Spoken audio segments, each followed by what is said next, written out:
Hello everyone, welcome back to my channel free medical education. I am doctor Harjas. आज हम बात करेंगे stat term and SOS term. ये दोनों टर्म्स बहुत इंपॉर्टेंट हैं और बहुत ज़्यादा ही कॉमन है।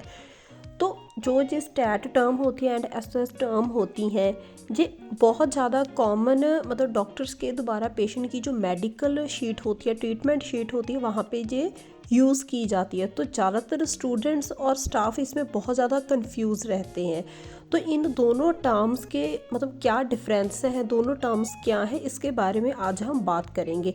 वीडियो बहुत ही शॉर्ट है पर उसके साथ साथ ये बहुत ही इम्पॉर्टेंट है। तो जब भी हम स्टूडेंट्स से पूछते हैं स्टैट टर्म में और एसओएस टर्म क्या होती हैं और उसमें क्या डिफरेंस होता है, उनको नहीं पता होता। ये बहुत ही कॉमन है और उसके साथ साथ उससे भी ज़्यादा ये इम्पॉर्टेंट है। फर्स्टली हम डिस्कस करेंगे जो स्टैट टर्म है उसकी डेफिनेशन क्या होती है। Immediately, and it means that the order should be prioritized first as it is needed urgently। तो स्टैट का मतलब होता है कि इमीडिएटली मतलब तुरंत, मतलब कोई चीज़ है, कोई इंजेक्शन है, कोई मेडिसिन है, जहाँ कोई प्रोसीजर है, कोई छोटा सा टेस्ट है, उसको स्टैट करना मतलब तुरंत करना, अर्जेंटली करना, मतलब उसके मतलब जितनी जल्दी हो सके उस ऑर्डर को फॉलो करना। तो फिर है एसओएस। उसका मतलब आ गया इफ़ रिक्वायर्ड, इफ़ नीडेड। जब भी पेशेंट को ज़रूरत पड़े, हम कोई प्रोसीजर या फिर कोई इंजेक्शन है, ड्रग है, पेशेंट को दे सकते हैं। नेक्स्टली हम बात करेंगे दोनों टर्म्स को विद एग्जांपल, ताकि आपको इजीली समझ आ जाए। तो फर्स्ट है, जैसे कि डॉक्टर ने पेशेंट की जो मेडिकल शीट है वहाँ पे लिख दिया इंजेक्शन ट्रनेक्सा। जो ट्रनेक्सा इंजेक्शन होता है जो एमरजेंसी में यूज़ होता है, किसी के बहुत ज़्यादा ब्लीडिंग हो रही है, ब्लीडिंग को कंट्रोल करता है। इंजेक्शन ट्रनेक्सा 1 ग्राम आईवी स्टैट। तो डॉक्टर ने ऐसे टर्म लिख दिया, मतलब स्टैट लिख दिया, मतलब पेशेंट है, कोई एमरजेंसी में आया, उसको बहुत ज़्यादा ब्लीड हो रहा है, उसका एक्सीडेंट वगैरह हो गया, तो डॉक्टर ने ऐसे लास्ट में स्टैट लिख दिया। तो हमने उस इंजेक्शन को तुरंत पेशेंट को देना है। टाइम नहीं, वे ऐसे नहीं सोचना कि 10 मिनट बाद, 15 मिनट के बाद, 1 घंटे के बाद, नहीं, तुरंत देना है जितनी जल्दी हो सके।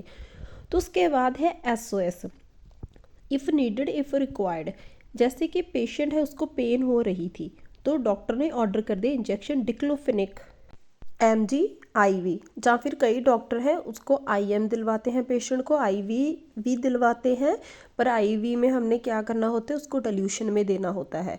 तो मतलब ये डॉक्टर पे डिपेंड करता है। तो कुछ भी है, मतलब उन्होंने लिख दिया IV देना है या IM देना है, तो हमने उन्होंने डॉक्टर ने लास्ट में लिख दिया स्टैट, तो हमने पेशेंट को एक बार इंजेक्शन दे दिया, तुरंत दे दिया, उसकी पेन कंट्रोल होगी। तो उसके बाद लिख दिया एंड एसओएस।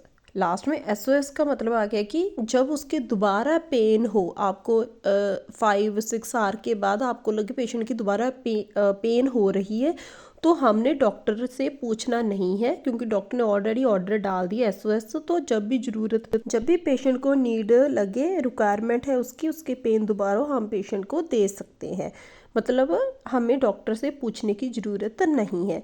ये टर्म्स दोनों आपको बहुत ही मतलब ऐसे लग रही होगी कि वीडियोस छोटी है, जहाँ फिर ये मतलब बहुत कॉमन लग रही है, पर इसमें बहुत ज़्यादा स्टाफ है वो कंफ्यूज हो जाते हैं।